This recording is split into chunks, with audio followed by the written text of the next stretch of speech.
From a dark corner aboard the Nostromo, it's the IGN Digigods. And now, please welcome two men you wouldn't hear scream in space, Wade Major and Mark Kaiser.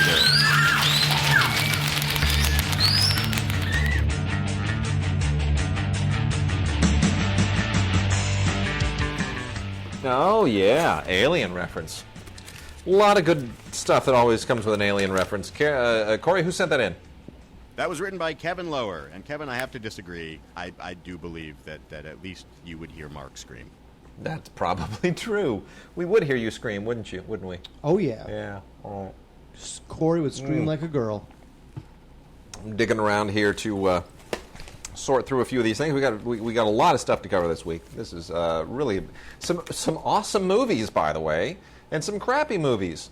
This is some good indies this week, right? Like usually it's like, oh, here's a bunch of studio stuff, and here's some indies that are like barely keeping it. But no, some really one film in particular that I think is one of the bravest filmmaking efforts of the last several years. And I'm not talking about Boyhood, which, by the way, the anti-Boyhood movement is finally gaining momentum.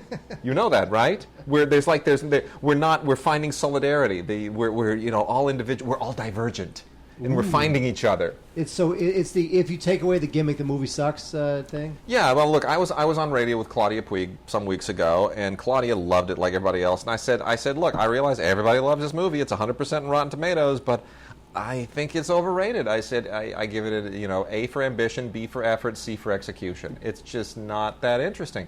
And then last week, Kenny Turan came out with a piece. Did you read his piece? I in the New York Times, did. where he's like, sorry, I don't like it. I don't hate it, but it's not that great. And then on Facebook, I was like, rock on, Kenny, I'm right with you. And Bob Strauss came in and said, that makes three of us. What a banal movie about a bunch of white people. Sounds like something Bob Strauss would say. Bob's so funny. Anyway, so thank goodness it's finally a little sobriety and people saying wait a minute, let's not get carried away. That being said, yes, you should be happy that the movie is doing so well, because then other people will want to make other movies that have that sort of ambition. Sure. Look, I admire the ambition. I really do. And obviously this has nothing to do with Blu-rays or DVDs, but I'm sure a lot of people love it. I don't doubt that they love it. But to me, it's just when you drag a single movie out across 10, 12 years, you're losing something that is dynamic in the filmmaking process. We've worked on films together, a million years ago, and it's like once you're like, okay, this is the first day, and we've got 2 or 3 weeks to do this, and every morning this is our call time, and this is your finish time, and this is the pressure cooker, and it's like everybody does their best, and you're on, and you realize we're not going to get a second shot at this. And when it just gets leisurely, it's like, all right, it's a wrap till next summer. It's like you lose something, and the film is just too sort of, And then by the time that kid grows up, it's like you didn't cast him for when he was as an adult. You cast him as a kid. And when he grows up, he's not a very interesting actor. He's kind of lame. And you're stuck with him because you committed yourself. Hater. It doesn't work. You're a hater, Wade. Anyway, yeah. And speaking of hating, you know what I love? What do you love? The New York Mets. I know you do. Because they are figured prominently in baseball seasons, the 1980s. Now, because all I watch is the MLB Network, I have seen their show called Baseball Seasons, and this is a DVD because I don't know why MLB doesn't switch to Blu-ray. They have compiled their Baseball Seasons episodes from the 80s into one DVD set. So you've got Fernando Mania. This, of course, that's Kirk Gibson from 88. And you've got the 86 Mets, and you've got Bo Jackson and the whole 9 yards. So I think this is great. I've already seen it on the network, so I'm not going to own this DVD. But if you do love the 80s, at least baseball-wise, it's a must-buy. Baseball's Seasons, the 1980s, from the good folks at the MLB Network, the only network I watch. Nice. Because I'm a nerd. So I'm going to crank through a few foreign films. We wanted to get to some foreign last week. We're not able to. So I'm going to blow through a few of these because there's some great stuff in here. And first off is Bicycling with Moliere, which is a wonderful movie. It's the stupidest, Nick. God, it's such like a film forum, New York. You know what? I know, and that's what you would think. And I was afraid that this would never get theatrical release, and it did. Strand picked it up, and Strand has put it out on DVD, not on Blu-ray. Should be on Blu-ray. This is a really fun film. Fantastic performances from Fabrice Lucchini and Lambert Wilson. This is directed by Philippe Leguay, who did Women on the Sixth Floor with Fabrice Lucchini. His name's Gay. Yes, Guay. Shut up. Women on the Sixth Floor with Fabrice Lucchini, which was also wonderful. And this is... You do not need to be an expert in Moliere to appreciate this. It fills in enough of the blanks, but you very quickly understand just how religiously French stage actors love Moliere. Moliere is their Shakespeare. His use of language and puns and double entendre and the wit and the twists and the turns and it's just to them it is everything that their theater stands for. And this is really, really great. And the idea here is that both of these guys, Fabrice Lucchini and Lambert Wilson, used to be actors together. And Fabrice Lucchini's career has not been quite so great. And Lambert Wilson now stars in this horrible television, medical drama. And Fabrice Lucchini wants to, get together again and do a production of a Moliere play. The problem is that they don't agree on how the play should be done. They don't necessarily agree on who should play what part, and so they all these tensions kind of start to really boil over as they start rehearsing it, and they make compromises, and the disagreements. It's amazing. It's just really, really amazing. It's just really wonderful. And Fabrice Lucchini is so funny and so intense, and Lambert Wilson hasn't been this good in ages. I mean, scenes where they argue just about where the emphasis should go on a certain word in a certain sentence. It's fantastic. It's just really wonderful stuff. Bicycling with Moliere. It's just delightful. Then Abbas Kiarostami's The Wind Will Carry Us is out on Blu-ray from Cohen. And Kiarostami, has really kind of segued out of being a traditional Iranian filmmaker and kind of become an interesting sort of expat filmmaker, primarily working out of France now. He's great. Love him. Yep, he's fantastic. So anyway, this film was actually made 15 years ago, and it is a lovely. It's always been under everybody's radar a little bit. This was not one that sort of falls off of people's lips when they're always talking about the great Abbas Kiarostami films, even though it was a winner at the Venice Film Festival. Somehow this kind of, it just faded away. It's one of those, like every once in a while a film will win a festival and then it just disappears and nobody pays attention to it. Anyway, the idea basically being it takes place in a small village where a television crew shows up to treat the village as kind of an anthropological study as far as certain ritual practices in the village. And it's just a wonderful character study, beautifully done, very deliberate. Really takes its time, really unfolds very slowly and naturalistically, but it's just beautiful. It's an absolutely wonderful film, and it's a great Blu-ray transfer. And then from Criterion, we have Robert Bresson's Pickpocket in a dual Blu-ray and DVD combo set, one of the last once again. And Bresson is just one of the greats of all time. Not a new wave filmmaker, but from the new wave era. He was he's one of those guys like who sort of bridges the gap between the previous generation and the new wave filmmakers, but still kind of plays his own tune. Anyway, this is just a great film. It's been out on DVD before, and lots of fantastic extras here, including a great audio commentary by James Quant, who's done tons of fantastic commentaries. Paul Schrader does an intro. And you get a 2003 documentary by Babette Mangolt, which kind of revisits the film. And it's great. Really, really great. So that is a beautiful Blu-ray, and Bresson's incredibly poetic way of looking at common people is on beautiful display there. From Raro Video, which now releases through Kino and grabs a lot of old Italian films primarily, they have Giuseppe Ferrara's The Bankers of God, The Calvi Affair, which is a title that grabs me immediately. Otherwise, in Italian, I Banchieri di Dio, Il Caso Calvi. How's that? How's that for my Italian? The only Italian I know is sausage pizza. Anyway, this is a middling thriller that gets into the 1982 murder of Roberto Calvi, the Italian bank president. Was that the same banking scandal that they tried to tie up with the Vatican in Godfather 3? Oh my God, I can't remember. I think have it no was. idea. I think it was. Heck of a question, though. Don't know. Yeah, I think it was. I mean, I lose track of Italian scandals. There's just too many of them. Isn't there one recently with like hookers and bonga parties? Well, that's what's his name? Yeah, I know. Berlusconi. Yeah. I didn't want to leave that as what's his name. I wanted to be able to say Berlusconi. I know.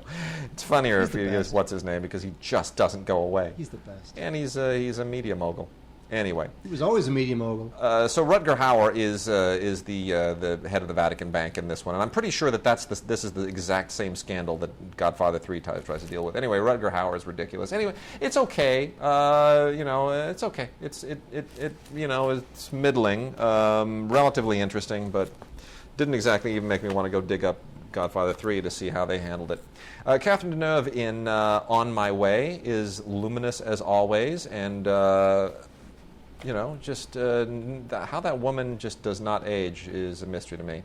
But anyway, the idea here is she plays a former beauty queen who suddenly is finding that life is not quite what it used to be, and she has this restaurant, and things are financially not so good, and her life is suddenly not so good, and she decides to go on this kind of road trip of rediscovery, and it's a lovely, just one of these pastoral French dramas. It's just beautiful, and anytime you put Deneuve in front of a camera and just let her act and do her thing, you're going to win. And finally, Bertrand Tavernier gives us a comedy. Tavernier is always great. One of my favorite filmmakers of all time. Some of his best films are still not on Blu-ray or DVD, like L627. Where the hell is that? Hello? LV-426. That was the planet where the aliens lived. You didn't see L627. I saw LV-426. Freaking amazing movie. Like one of the best cop films I have ever seen. So intense. Anyway, but you know what? I'll look that up on Netflix. I bet they don't have it. L.627. Like L.627. Look it up. It's freaking amazing. So anyway, great cast in this. Thierry Lhermitte and Niels Arestrup, who just neither one can do any wrong these days, in basically a satire of French politics, which is probably why this didn't get a wider release, because most people probably don't care much about French politics or even understand it. But I got to tell you, it really is, if you know anything about French politics, it's hilarious. And even if you don't, it's still very, very funny, because so much of it applies to all politics. I mean, it's you probably could have really given this a much wider release. What's it called? L.627. I Americans really take a lot of punches in this. Russians take a lot of punches. Chinese take a lot of punches. It's really fun. So I would highly recommend it. The French Minister, from the great master Bertrand Tavernier, who just does not get old. He just keeps kicking and doing amazing stuff. Did you find it, Mark? Well, I don't think Netflix has it. They do not have it. They have a bunch of his stuff. All right. Well, then while you're they have a coup de torchon, right? Yeah. Can't beat that. Right. Quai d'Orsay. Okay. French Minister, Safe Conduct. Okay. The Clockmaker, It All Starts Today. Let Joy Reign Supreme. Okay. Life and Nothing But. Round Midnight, of course. Yeah. So not. Do we do TV, or do you want me to burn through some? I thought Some you were of just these? doing weren't you just doing TV? No, I was doing foreign films. Oh, I wasn't paying attention to you. Doing some TV. Let's We do do some TV. Let's do TV. Let's do TV. Okie smoky. Low Winter Sun is a. Got canceled. It's too bad. Is it though? It's so bleak. Well, You watch these shows. It's like, oh look, it's a mangy dog with a rat in its mouth running across an alley at night. I say Wow, it's that's too existential. I say it's too bad because Tim and I have a friend who was in this. Sherman Augustus was a regular on this. Oh, I know Sherman. Yeah, you know Oh, Sherman. good for him. Sherman was semi-regular. He came on a few episodes in, and Oh, good for it him. was going to be a really good gig for him. I mean, he was really good. He was like Mark Strong's. He was an attorney, Mark Strong's best friend or whatever. Anyway, didn't pan out. So No, it on to didn't. other things. But this was originally a British series, Correct. and they transplanted it with Mark Strong playing the same character In into Detroit. Yes. So it's about a. It starts with the murder of an internal affairs cop, and then it goes on from there. As of course, Mark Strong enters the heart of darkness in Detroit, and look, in a windswept, rain-streaked street. It's pretty dark. It's a really it's dark, just- brooding show. That's yeah, why you it know didn't what? They're all last. dark It's and brooding. really Stop heavy. that. No one cares. Yeah. Stop being dark and brooding. Yeah, Just but it was a tell me good show. story. Anyway, this is a complete series. Tell Too me bad a it didn't last longer. All right. Also, we have Bitten. This was a show on the Sci-Fi Network. This was another stupid show. This was this show is all about the only female werewolf, played by Laura Vandervoort. Of course. And there's a bunch of murders happening in the city, and as the only female werewolf, she's the one who was entrusted to investigate these murders. And the show, it's a pretty silly, pretty campy, takes itself very seriously, but is basically stupid. And yeah, you know what? All the werewolf transformation stuff we've seen a million times before, with like the glowing eyes and all that sort of crap. So it really takes all the usual werewolf tropes and puts them together and makes nothing new out of it. This thing should really be on like MTV. It feels like Teen Wolf. It's just not very good. So it is available on Blu-ray, and there's a bunch of deleted scenes and an audio commentary by the star and the producers. So there you go. Bitten, I'd pass on. Awesome. The one thing I would get, which Wade's going to give me, and you're not going to miss it, Wade, is the Marx Brothers TV collection. You know you're giving me this. You don't want The this. Marx Brothers were on TV? Well, look, after their... it's funny how the Marx Brothers movies sort of coincided... I mean, I know Groucho was on TV, but... Sure, but here's the thing. And Harpo was on I Love Lucy. After their movie career sort of, not petered out, but like, when TV came in and the Marx Brothers movies were on the downslide and TV was on the upslide, the Marx Brothers, who were always very savvy, they started in vaudeville and then went to Broadway and then did iconic films that I can watch 1,000 times. They did a bunch of TV. In fact, a surprising amount of TV for like 20 years. Now, Groucho obviously was a game show host, but if you look at this Marx Brothers TV collection, you'll see all the brothers doing, the Dick Cavett Show and the Jackie Gleason Show, Dinah Shore, Perry Como, Celebrity Billiards, all these crazy shows that they did for 20 years to extend their career. And it's great. Groucho, to me, honestly, Groucho, the Marx Brothers begin and end for me with Groucho. The rest I can basically kind of do without, although I hate to say that. Have you ever met anyone whose favorite Marx brother was Chico? No. Let's not even get to Zeppo or Gummo. No. It's all about Groucho. So, but still, this is great stuff. And, I have a similar DVD set called Steve Martin, the TV Stuff. Right, and it's a DVD compilation of all of Steve Martin's various TV appearances, and it's great. It's just you totally get your fill of Steve Martin goodness, and this is the same thing. Marx Brothers TV collection. It's 10 hours of TV appearances and all these great shows. So if you love the Marx Brothers, it's not their films, but it's how they were able to extend their career in the television era. Very highly recommended. I'm going to take this and put it here. All right, so let me knock out some old films.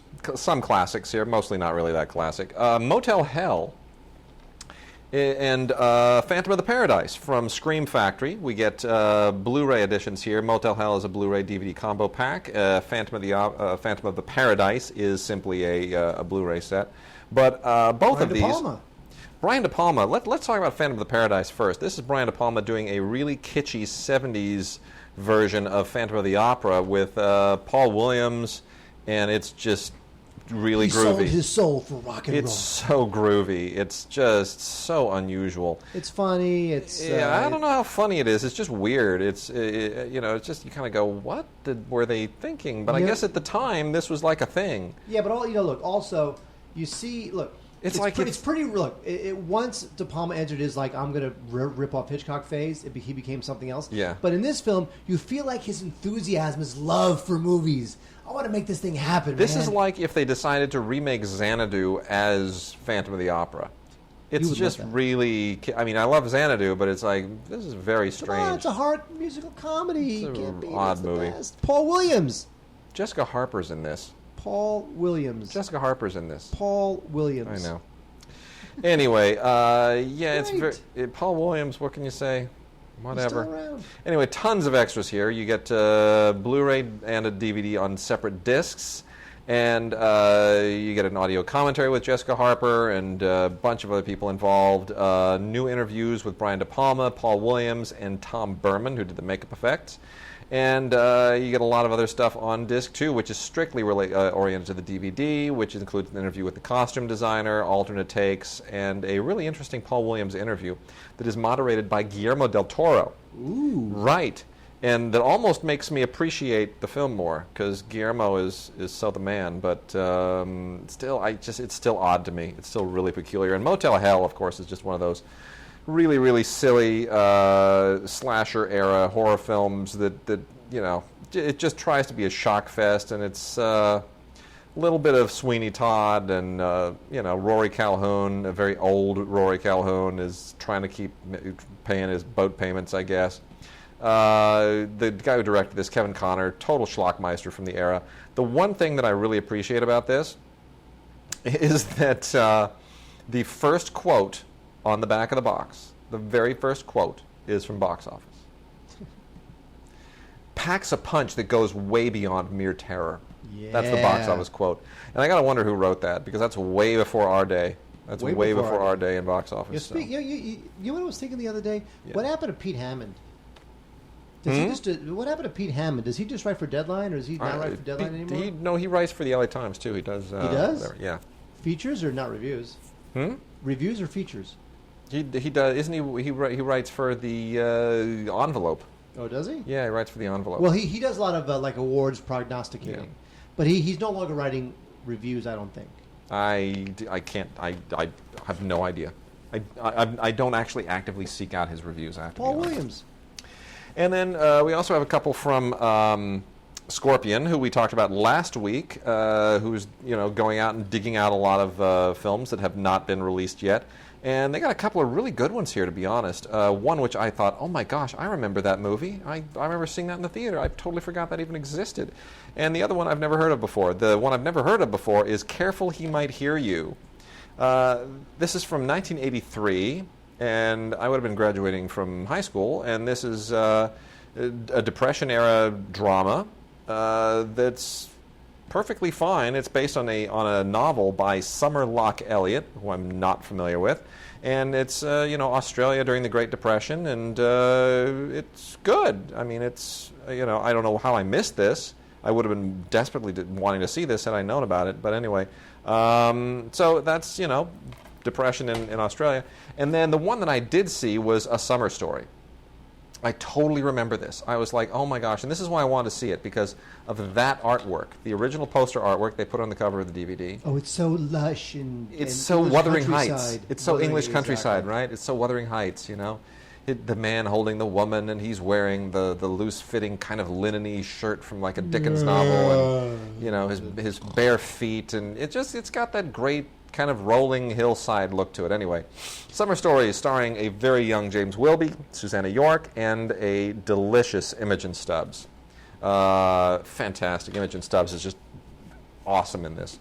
And it is kind of a fairly traditional period romance based on the Apple Tree by John Galsworthy, but it's, it works. It just completely works. He's a lawyer, she's a country girl, and there you go. Fill in the blanks. Everything goes well until it doesn't, and then everything kind of wraps up again. And it's fantastic. It's beautifully shot. Directed by Piers Haggard, who does a great job. Fantastic script by Penelope Mortimer. It's just great. It's a perfectly wonderful period film from 1987. I'd totally forgotten that film even existed. And then lastly, we got some MOD titles here. Just to let me go through these real quickly. Alan Ladd in Drumbeat. This is from the Warner Archive Collection, a beautifully photographed CinemaScope Western that's it's so-so. Charles Bronson kind of turns in his first really significant film performance in this. Otherwise, it's just a pretty routine Alan Ladd vehicle. And Delmer Daves made 1 million of these, so Alan Ladd kind of elevates the Delmer Daves routine material. And then we also have Alan Ladd in The Deep Six, which is a World War II film that's, kind of standard action thing. Alan Ladd is sort of the hard-boiled guy who walks through a lot of these films. He's got that granite face, and he's sort of like Alan Ladd wound up being, and I say this with all due respect because my father had taught Alan Ladd at one point, but Alan Ladd is kind of like the guy that you get when Gary Cooper is not available. You know what I mean? I never liked Gary Cooper. Yeah, but like if you can't get Gary Cooper, you get Alan Ladd. Alan Ladd. Yeah, that's true. It's sort of, I don't know, it's just how it feels in some of these films. I'm like, I bet Gary Cooper passed on this. Anyway, James Whitmore, Ephraim Zimbalist Jr., Keenan Wynn, William Bendix, good cast. It's a good cast for a World War II film. All these kind of tough guys and on a boat, but it's still kind of middling. And then we also have June Allison and Van Johnson in Too Young to Kiss. Aw, Too Young to Kiss, which is really, really sweet. Better film than I think should be on an MOD release. But I guess that's, you can't put them all out on Blu-ray. Robert Z. Leonard directed that one. And then the last one from the Warner Archive collection is The Secret Heart with Claudette Colbert and Walter Pidgeon and June Allison. I wouldn't call this quite a noir. This is also directed by Robert Z. Leonard. I wouldn't quite call it a noir. It's also not quite a traditional drama. It's not quite a thriller. It's just a fairly intense something between all of those things. And kind of I guess a psychological noir, you might want to call it. But anyway, it's called The Secret Heart. Really good performances from all three. And then lastly, from the Sony MOD line, the Choice Collection, we get Canal Zone, which is a straight-up wartime programmer. I mean, this was like a straight-up wartime B movie about bomber pilots, and that's all it is. It's just a movie about bomber pilots. There's a story there, but it's utterly irrelevant to mention. And then Drive a Crooked Road is kind of a weird classic. A lot of people love this film. This shows up at revival houses all the time in really raggedy prints. And that's only because it is one of Mickey Rooney's, I don't want to say one of his best performances. Has Mickey Rooney ever given like a great performance? God love him. But he's Mickey Rooney. I'm just saying, is he like a great actor? It's one of his hammiest performances. There you go. He's a mechanic who wants to race cars, but he's just kind of a doofus and has no skills with women or people or whatever. And then you got enter Diane Foster, who is sort of the woman who steals his heart. And anyway, all things, then you wind up, they throw in a bank robbery and this thing goes completely off the rails. But I got to tell you, Mickey Rooney, man, when he hams it up, even if it doesn't work, somehow you just go, that's the only reason I'm watching this movie, is because Mickey he decided that this movie that wasn't very good, so he's just going to bring the ham and bring the camp. Bring the ham and bring the camp. Excuse me. Wow, what happened there? I choked on my own throat. Do you need more water, Wade? Fill her up. Now let's get into some new films. New films? New films. I'll bring the new films over, and we'll get going. I'm going to make mention first of a little Halle Berry movie that came and went, and it sat on the shelf for years and years and years. She plays a schizophrenic woman, multiple personalities. Oh, look, I won another Oscar, so I'm going to play a schizophrenic. In Frankie and Alice. It's kind of like Sybil minus a dozen personalities. You know what? She's really good in it, but the rest of the movie it's Sybil, right? I mean, we've seen this before. It just doesn't really do much. But this was her attempt to try to get another Oscar nomination. There's no doubt about it. She produced it, but it's just a multiple personality movie. But anyway, it is out in a DVD and digital combo set from Lionsgate.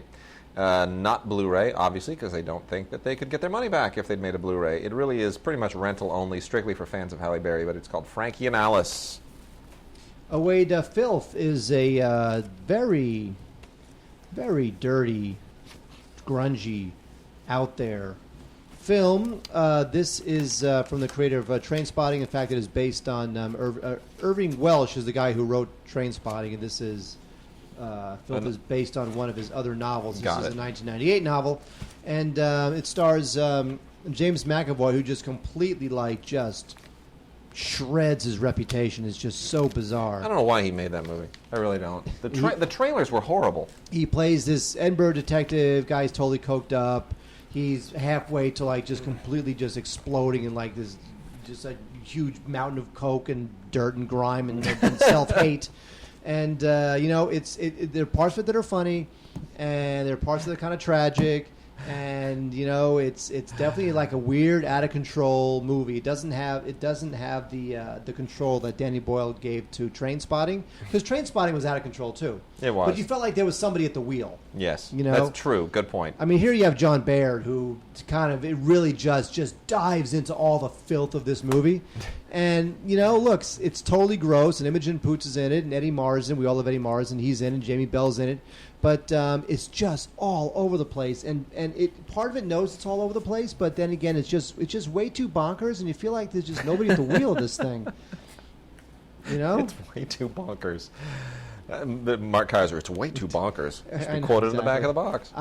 Which is not to say that there's like nothing entertaining about it, but it's just out of its mind. Yeah. So I would pass on Filth. It's out of its mind.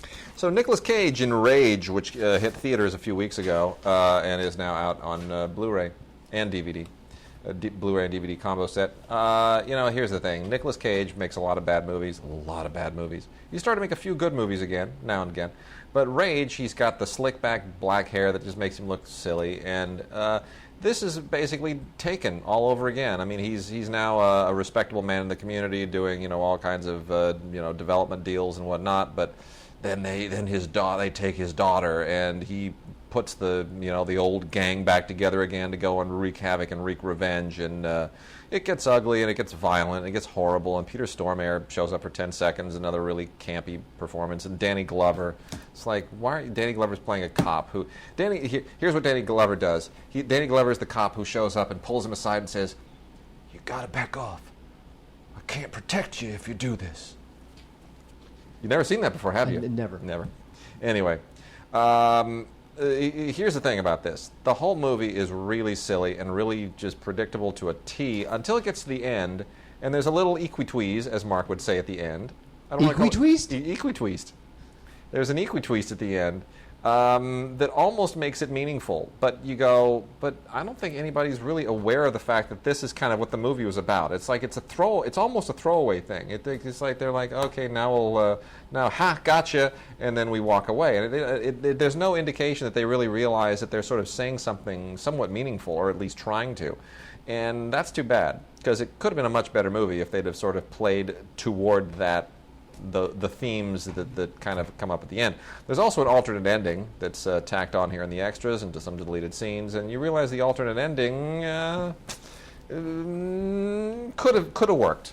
Might have worked better, actually. So that's sort of interesting. Wade, small little dramedy called Kilimanjaro. This is about a guy played by Brian Garrity. That's how you pronounce it. Yep. Who he's just like this office drone, and he hates his girlfriend, played by the delicious Alexia Rasmussen, who I've never heard of, but she's pretty. And he decides to climb Mount Kilimanjaro. Good for him. Get him out of his rut. He's Good going for him. To, I'm glad accompany his buddy. So happy he's going to do played by that. Chris Marquette, to climb Mount Kilimanjaro. Good. So this thing tries to take on a lot of different tones, comedy, drama. Mm-hmm. It can't really juggle them all. It's way too kind of like low-budget rom-commy. But it does have a pretty decent supporting cast that helps get you through it, including Jim Gaffigan, who I love, Bruce Altman, and Abigail Spencer. So Kilimanjaro, if you've watched every other romantic comedy you can ever watch in your entire life twice, you can check out Kilimanjaro. Nice. Exactly. Haunted House 2 is another one of those spoof films by the Wayans folks. I think these movies are just absolutely terrible. They're just low common denominator humor. It's funny how little fun a comedy can be. I just think these things are just not that funny, and they're not that clever. Lowest common denominator jokes. It's almost like the joke is in recognizing what movie they're spoofing, and that's not really enough. So, not a fan. Where are the Zucker brothers when you need them? That's a good question. Exactly. So, Haunted House 2. Forget about that. Straight to DVD, we have Swelter, which is about a bank robbery and a sheriff and a bunch of buried cash and a bunch of car chases, and it's just typical B-movie stuff. Jean-Claude Van Damme makes an appearance here. He's in this. That's the only reason to even remotely recommend this, although it's a little sad that Jean-Claude Van Damme, for about 4 seconds, it looked like he was going to maybe turn it around, but I think now it's over. No, he's gonna have kind of a weird second wind B career. So. Yeah. Alfred Molina's in this for reasons that I absolutely cannot understand. Alfred Molina must be friends with somebody here, one of the producers, maybe Keith Palmer, the writer-director, because I don't know what he's doing in this thing. Maybe, he's not in it very much. It was probably like a couple days of work for, X number of thousands of dollars. He's asked, screw it, let's do it. But otherwise, this thing is just typical revenge B-movie crap. That's what I say. Cool. All right. Got a bunch of British actor things here. Some of my favorite British actors of all time. I'm going to roll through them real quickly. Well, two I'll roll through quickly, and the next two we're going to have some really interesting conversations about. Summer in February is a lovely little British film from Cinedigm and Tribeca Film. Basically the story of the friendship between, it's a romance, but it's also about friendship. Alfred Munnings, who is a great British painter, played by Dominic Cooper, and an aristocratic friend of his, played by Dan Stevens, his friend Gilbert, and, of course, the wonderful, beautiful woman of his dreams, which creates all kinds of issues. Florence Carter Wood, played by Emily Browning, who I just think is fantastic. Emily Browning is just she's going to be much bigger, and she's got a lot of great roles ahead of her. And that's beautiful. It's summer in February. And Dan Stevens, of course, was on Downton Abbey. And I have to, have you seen the trailer for the new Night at the Museum? I have not. I refuse. It's abortive. It's just horrendous. I've never seen anything so unfunny in my entire life. Really, it's bad. You look at it and you just think, are you kidding me? I mean, like Ben Stiller he plays a double role. Plays a dual role. Thank God. He plays his regular character, the Night Watchman guy, and his caveman ancestor. Yeah. How horrible is that? It's just the worst. Anyway. You know why the movie will do okay? Because there's a number at the end of it. Yeah. At the end of the title. Here's what I think. I think the studios now should make all original films, like original films, not based on comic books, but put numbers at the end of the title. So that people think that it's a sequel? Yeah. So they figure it's a sequel, must be good. Well, anyway, Dan Stevens is in this, and there's the only decent laugh in that entire trailer is when Robin Williams Dan Stevens plays King Arthur, and Robin Williams steps up and says, "Teddy Roosevelt, President of the United States of America." And Stevens smiles, looks at him, and says, "I have no idea what any of that means." And that's a funny line, and he delivers it really well. So Dan Stevens, really, really good actor. Decline of an Empire is a really weak movie. It deals with the politics of Constantine when he was emperor of Rome, and a lot of the political machinations of holding the Roman Empire together at the time, and Maxendus is his rival for power, yada yada yada, so forth and so on. Anyway. The only thing that makes this worth watching is that it has Peter O'Toole and Edward Fox in it. And, this is allegedly Peter O'Toole's final performance. Again, I don't know what else he had in the can, but that's what they're touting this as. And Edward Fox, of course, brother of James Fox, both of them great actors from a long time ago. And Edward Fox, he's been great in a lot of things, primarily Gandhi. He had a great role in Gandhi. So seeing great British actors, even in something middling, even in something substandard, still a little bit of joy there. Now, two films I want to talk rather extensively about. Mark, did you see Railway Man? We didn't talk about this before the show. You didn't see Railway Man? I did not. What a terrific film this is. And I'm so disappointed this didn't do better. This is a Blu-ray and ultraviolet combo set. It is superbly well photographed. And, really gorgeously, spectacularly well photographed. Directed by Jonathan Teplitsky, who is superbly skilled as a director. And this is a great film. I don't know why they didn't really try to make a serious Oscar run with this, because I think they could have done very, very well. The idea is that Colin Firth is a guy who rail cars are his passion. He rides the trains. Trains are his passion. And he meets this woman, played by Nicole Kidman, and they kind of fall in love, and this romance starts. The problem is their relationship is complicated by his past. And in flashbacks, you see a younger version of himself and his ordeal in a Japanese prisoner of war camp during World War II. And the only way that he can sort of resolve these demons is to go back and see if he can find the Japanese guy who so made his life a living hell there. And it's a little bit like, it's a little Bridge of the River Kwai. I'm thinking of Bridges of Madison County. See where my head's going? No. I've got so many movie titles in my head, they wind up merging.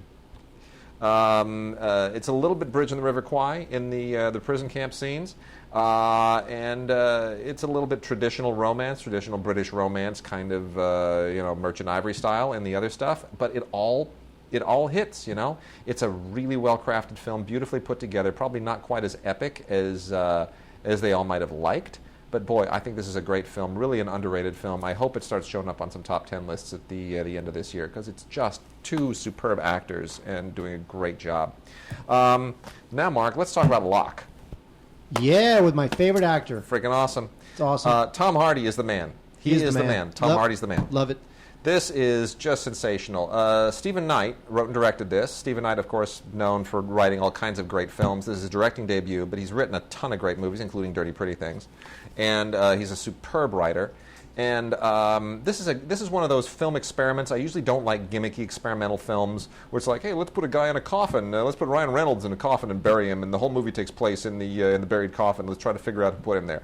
It's like, you know what? It's a gimmick, and I'm not a fan. Don't do Boyhood. that. Boyhood. It's just enough with the gimmicks. But this one somehow makes it work, and it makes it work for a lot of reasons. The idea here is Tom Hardy, I don't know why he's Welsh. He's Welsh, so he puts on a Welsh accent, and it kind of makes the film. The Welsh accent is like there's this level of calm that he's trying to maintain, and the Welsh accent almost gives it this lyrical quality. He nails the Welsh accent. It's fantastic. Tom Hardy is a guy who is driving from London to a northern location in England. It's about a 2-hour drive or 90-minute drive. The movie's only 84 minutes long, and during the course of that drive, he has got to hold his life together. Everything is falling apart. I mean, his personal life. It's not like a whodunit. There's no crime thing involved here. That's what's really interesting. Normally these films try to, like, who put you in the box? Who cut your arm off? Who did this to you? Who, gave you 24 hours to live? Who gave, there's no crime element to this. So you've already kind of put yourself at a traditional movie disadvantage. It's like, well, how do you generate tension if you're not trying to figure out who did the crime?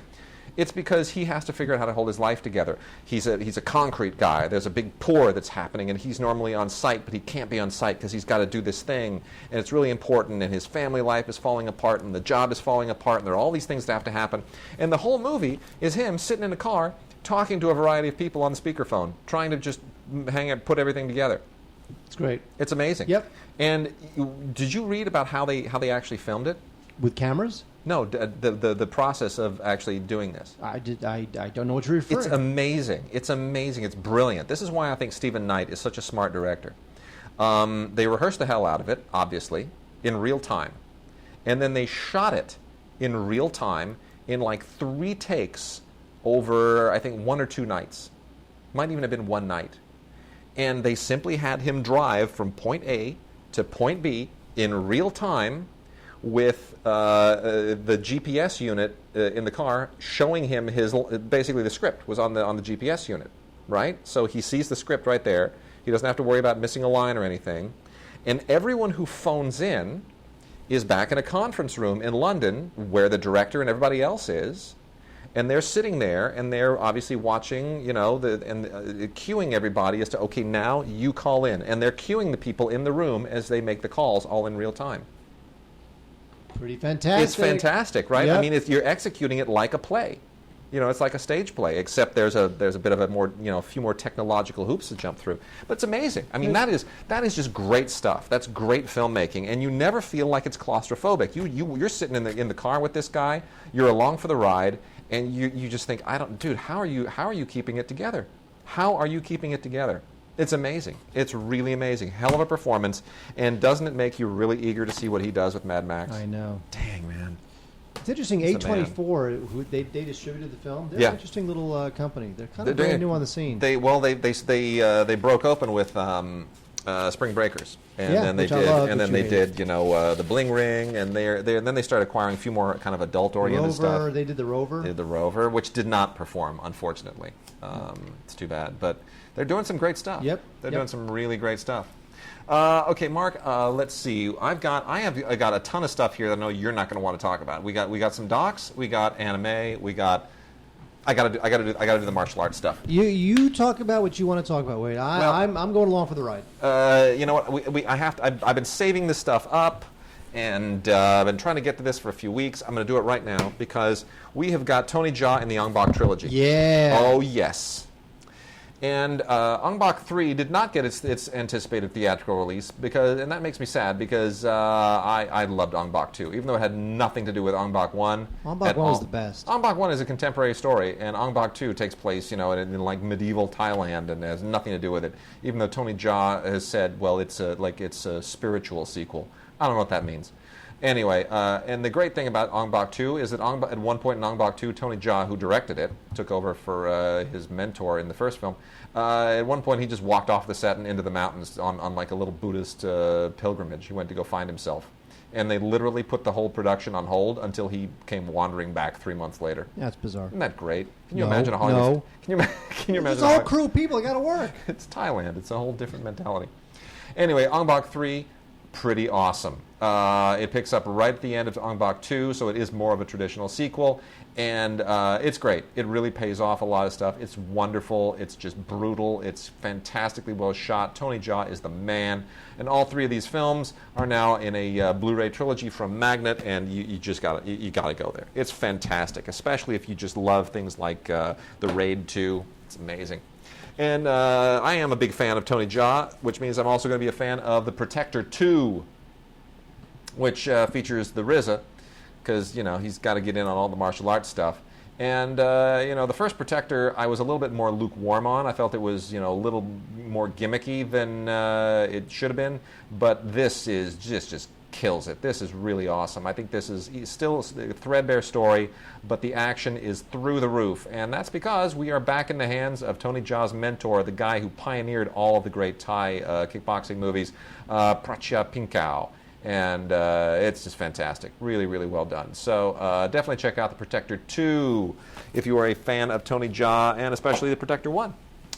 And then I'm a lot more lukewarm on Journey to the West. Mark, you're more of a Stephen Chow fan, ironically, I think, than I am. You were more apologetic on Kung Fu Hustle. Oh, come on. It was fun. See? Although Chow, I don't know what happened to him. I mean, what was the last film he's had distributed in the States?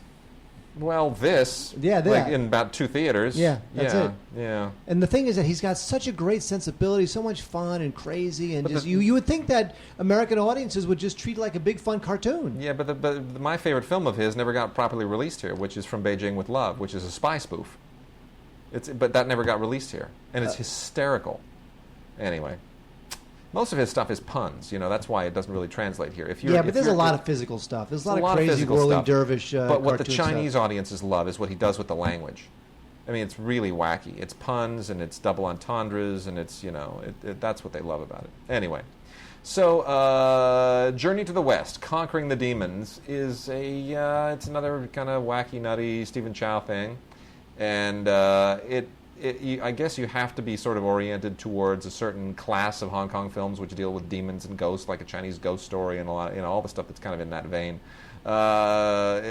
It's I don't know. It's sort of a misfire to me. It's a little too extreme, and it's still him trying to be funny, doing things that are a little bit too overtly funny, but whatever. It's a Stephen Chow film. I guess that's worth something for some people. Super quickly, so I still have a little bit of time to get to some other decent things. The Angela Mao Ying collection. Angela Mao Ying was a big martial arts star in yesteryear. You got 6 movies here in this set from Shout Factory, courtesy of Fortune Star. That's where they licensed all their titles from.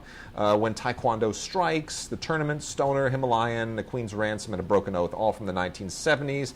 She's not the original martial arts mama, but she was one of the better ones in the post-Shaw Brothers period.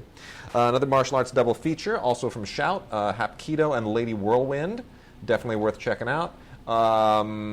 Angela Mao Ying is, again, the star of Hapkido and Lady Whirlwind, so this goes right in there with the Angela Mao Ying theme.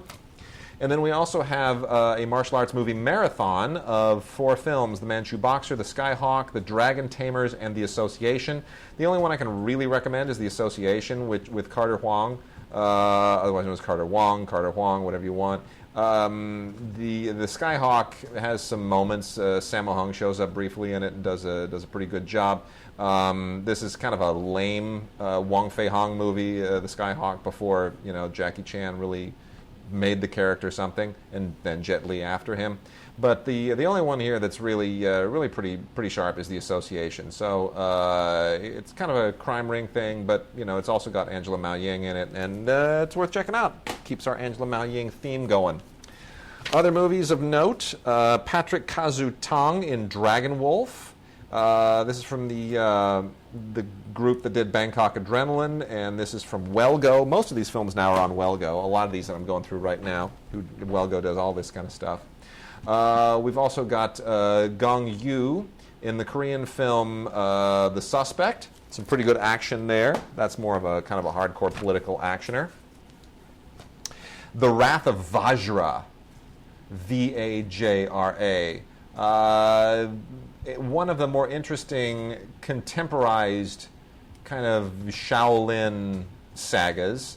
I didn't make much of the story. I wasn't paying a huge amount of attention to it. It's sort of whenever I heard people grunting and I heard bones cracking, that's when I tuned in. So I can't tell you what the Wrath of Vajra really is, but the action was good. King of the Streets. Kind of a disappointment, but if you are a mixed martial arts fan, you'll certainly appreciate watching a Chinese film that deals with that world. It's, that makes it a little bit novel. Donnie Yen doing a lot of great work, especially since he became Yip Man, or Ip Man, as it is in the movies. And, at a point in his career when he's roughly the same age as Jet Li and a little bit younger than Jackie Chan, and they are on the downswing and wrapping their careers out, Donnie Yen has had a career resurgence, and none too soon. So I'm really proud of Donnie. This is Special ID. Definitely check that out if you're a Donnie Yen fan. Eastern Bandits. Another one of these kind of Hong Kong, Wild West American hybrids. A little bit too slick for its own good, but it's a really, really good cast. And that's, if you like the Once Upon a Time in China and the West with Jet Li, you enjoy that. Bushido Man is an excellent action film. Also a little bit thin in the, I shouldn't say thin. It's a little convoluted in the story department.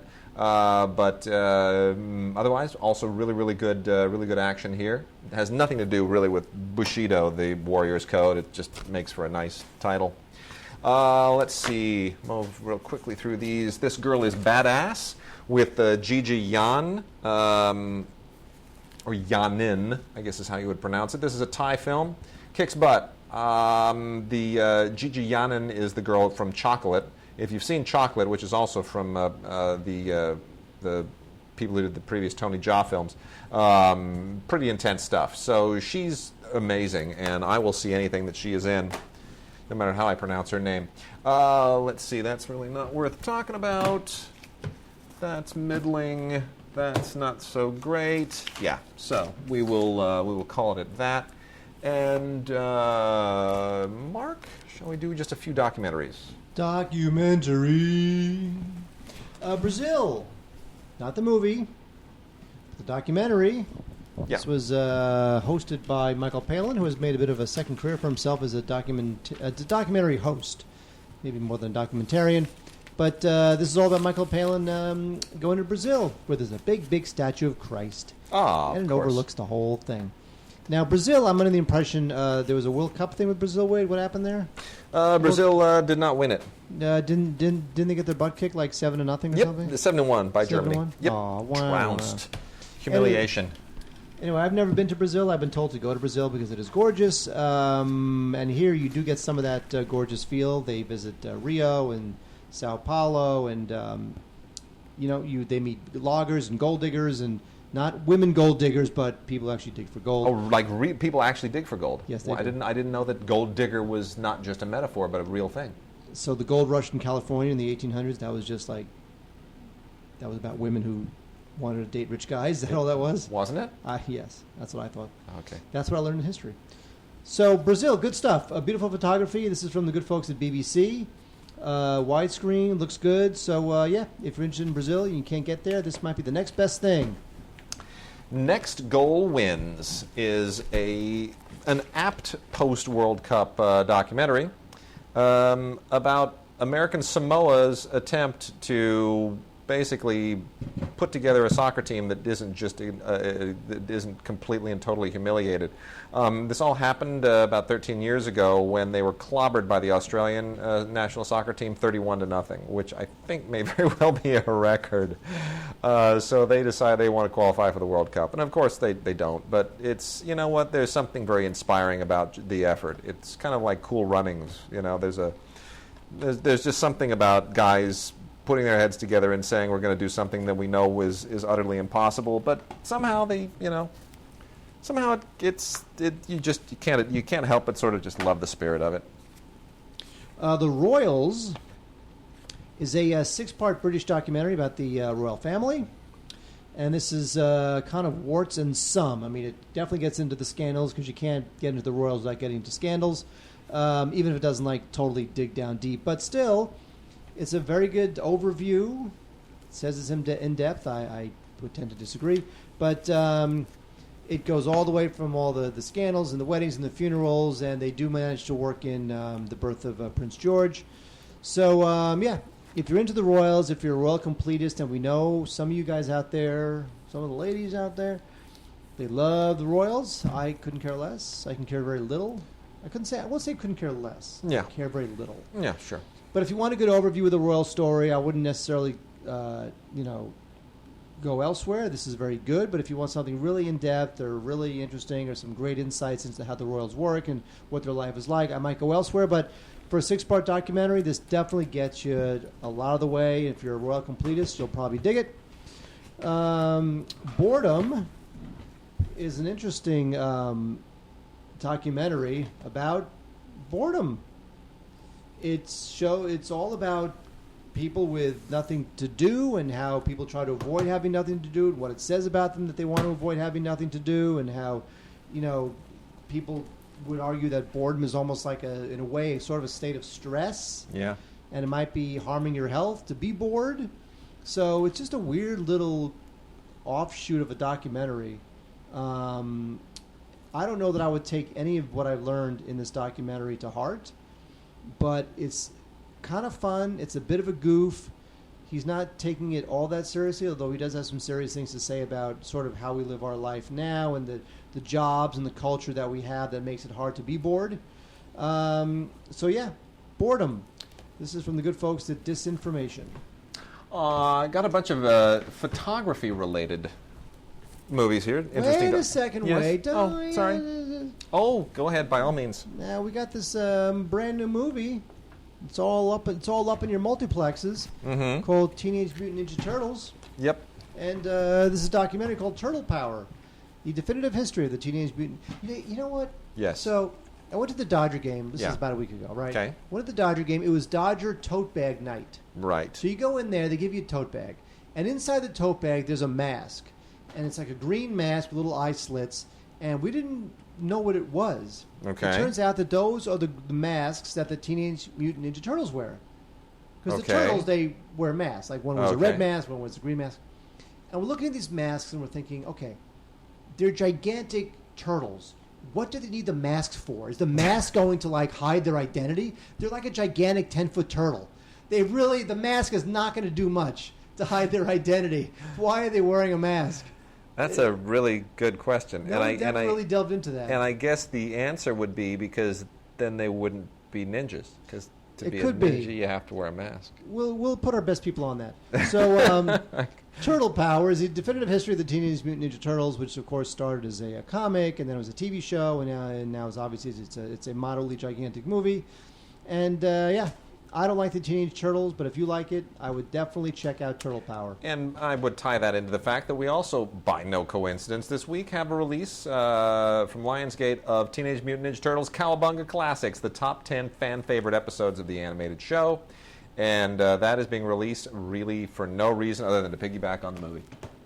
All right, photography is key to these 4 films this week. One of them is a film by a photographer, Raymond Depardon, who's a French filmmaker and photographer, who his specialization is the people in the French countryside. And this is just a wonderful look at that part of France that's kind of frozen in time. It's rural France. You occasionally see it on the tour during the Tour de France, and these people live the same way that their parents lived, and their grandparents, and their great grandparents, and they are farmers, and they just live in pastoral la campagne in France, and it's just a beautiful look at their lifestyle. It's that part of France that you never actually get elsewhere, and the fact that he's a photographer, it's just a wonderful depiction. Finding Vivian Meyer.